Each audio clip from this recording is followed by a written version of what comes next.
अखिल भारतीय अखाड़ा परिषद के अध्यक्ष महंत नरेंद्र गिरी के निधन के बाद तमाम तरीके से देश भर से आवाज़ उठ रही हैं क्योंकि इस मामले की जो न्यायिक जांच है, निष्पक्ष जांच है और सख्त कार्रवाई की मांग की जा रही है। वो न सिर्फ साधु संतों के द्वारा बल्कि तमाम जो उनके जो शिष्य थे, जो उनके चाहने वाले थे, उनके तरफ से भी मांग की जा रही, जिनका सानिध्य उन्हें प्राप्त था। महंत नरेंद्र गिरी के जो शिष्य हैं आनंद गिरी, सबसे ज़्यादा जिनके ऊपर शक पुलिस को है और तमाम तरीके की जांच की जा रही है, वो नोएडा के इस आश्रम में भी आए थे। ये आश्रम सेक्टर 82 में है। पहले आपको तस्वीरें दिखाऊं, ये सेक्टर 82 का आश्रम है और आनंद गिरी जो हैं वो इस आश्रम पे आए थे। उन्होंने पहले रहने की बात की, फिर ऐसा भी आरोप है कि कब्जा करने की भी बात उन्होंने की। हम बातचीत करेंगे कि क्या क्या उस समय हुई थी, क्या बातचीत हुई थी, लेकिन आपको बता दूं कि ये तकरीबन 12 बीघे के करीब में ये पूरा आश्रम फैला हुआ है। सेक्टर 82 के पास में है। पिंटू जी हैं हमारे साथ में, जो ओम भारती महाराज हैं, उन्हीं के शिष्य हैं, देख रेख करते हैं यहाँ पर आश्रम की। और जब वो आए थे तो क्या बातें हुई थी, किस तरीके की उन्होंने बात की थी, कितने लोग आए थे, तमाम जानकारी करें।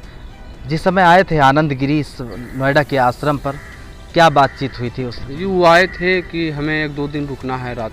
हम नोएडा में आए हैं, अपना सन्यासी आश्रम है तो हम यहाँ रुकेंगे, खाए पिएंगे, कुछ काम है। 13 तारीख के रात में आए हैं।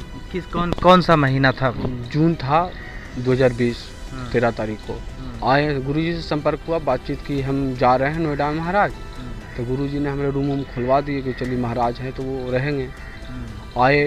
आते के साथ यहाँ एक विजय भारती नाम का शिष्य थे, उनका मोबाइल जब्त कर लिया गया। यहाँ का सीसीटीवी कैमरा का सब ताला नोच दिया गया। वो अभी सब भी गिरा हुआ है, सीसीटीवी कैमरा वहाँ लगा भी नहीं है। 2-3 दिन रहे, 14 बीता तो 14 से उनका मूवमेंट चेंज हो गया। फिर 15 की एक बैग ताजपोशी अपना करवाने लगे कि हम यहाँ का महंत हो गया जबरन, स्थानीय लोगों के मिली भगत से। और लोग मतलब 6-7 लोग थे और उस टाइम जब अपने ताजपोशी करवा रहे थे तो और लोग महाराज लोग आए थे, पता नहीं कौन कहाँ से, इसी क्षेत्र से आए होंगे।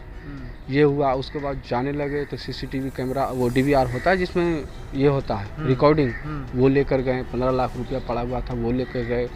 16 तारीख को दिन में स्नान कर रहे थे, उसी टाइम पता नहीं किसका फ़ोन आया, मालूम नहीं।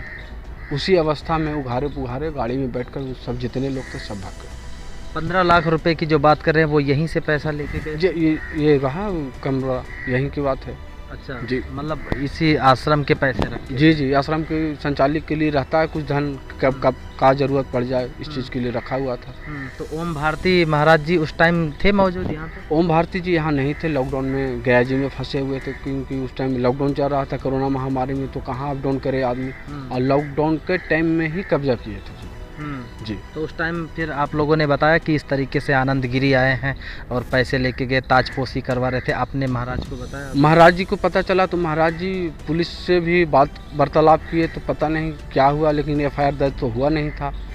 गुरुजी के आने से पहले ये सब चले गए। अब किनका फ़ोन आया था, अखाड़े से कोई महात्मा, बड़े महात्मा का आया होगा, बड़े पदाधिकारी का आया होगा। कुछ दस्तावेज थे स्कूटी का, पेपर ऊपर, वो लेकर चले गए जी। आप कब से आश्रम में यहाँ पे? अभी यहाँ कंटिन्यू 1 साल हो गया, लेकिन 2019 में हम यहाँ नवंबर में आए थे जी। ताजपोशी किस जगह पे जो हो रही थी, क्षेत्रीय लोग यहाँ के थे जो आनंद गिरी अपना ताजपोशी करवा रहे? हाँ जी, हाँ, यहाँ के थे, लोकल लोग थे। कितने लोग तकरीबन उस टाइम? यहाँ के पूर्व करतार प्रधान है वो थे, एक जय भारती महात्मा है वो थे, आदित्य कृष्ण महात्मा है वो थे। मतलब आनंद गिरी ने कहा कि अब हम यहाँ पे ताजपोशी करवा कर इस आश्रम पे रहेंगे। हमारे पास अभी तक उनका फोटोग्राफ भी है, मैं आपको अभी दूंगा। अच्छा, जो उस टाइम आए थे यहाँ पे उसका फोटोग्राफ भी है, तो इनके पास में वो उस समय के कुछ फोटोग्राफ्स भी हैं, वो भी हम आपको दिखाएंगे। लेकिन आपको बता दूं कि जब वो यहाँ पे जून माह में वर्ष 2020 में जिस टाइम कोविड चल रहा था, उसी समय यहाँ पर अपने कुछ साथियों के साथ में आए थे। और जो क्षेत्रीय लोग हैं, जैसा कि इनका कहना है कि क्षेत्रीय जो लोग हैं उनको मिलाकर आनंद गिरी हैं, उन्होंने यहाँ पर ताजपोशी तक भी करवा ली थी कि इस आश्रम पर अब सर्वे सर्वा हम मालिकाना हक अपना जताएंगे और यहाँ पर रहेंगे। आनंद गिरी जो है नोएडा में भी उसको इस बात की लालच थी कि नोएडा का जो आश्रम है ये हमारे कब्जे में आ जाए, और यही वजह है कि वर्ष 2020 के जून माह में आनंदगिरी नोएडा के इसी आश्रम में आया था। अपने कैमरा पर्सन के साथ संजय सिंह चौहान, एएनडी न्यूज नोएडा।